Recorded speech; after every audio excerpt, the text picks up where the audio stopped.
Education savings accounts were a top priority for the Texas legislature this session. Senate Bill 2, which includes school vouchers, was signed into law by Governor Abbott on May 3rd. Local school districts are now figuring out how to adapt to the new legislation and work it into their budgets before the next school year. Leaders at Big Spring ISD are figuring out how school vouchers will affect their budget. They say it's hard to determine because it depends on the number of students leaving the district to attend a private school or homeschool. Obviously, that means we lose that child from our district. They're going somewhere else. That hurts us in terms of our overall ADA, which is our average daily attendance, right?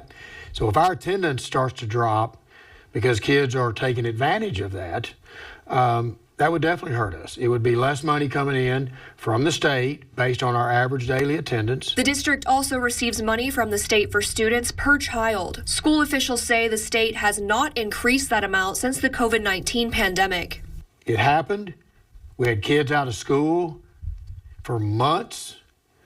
A lot of kids didn't come back the following year. They went the online option.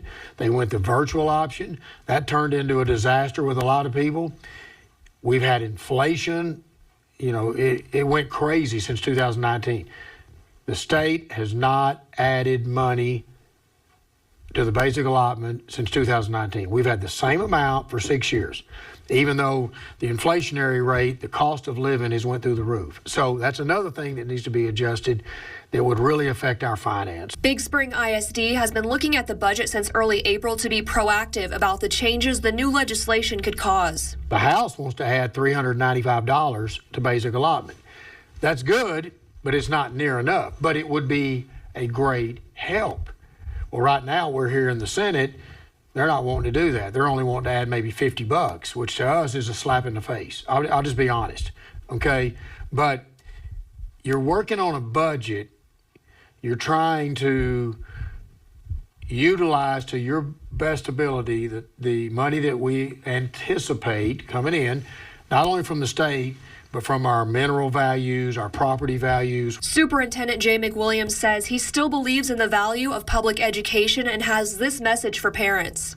I fully believe in public education. I know what it did for me.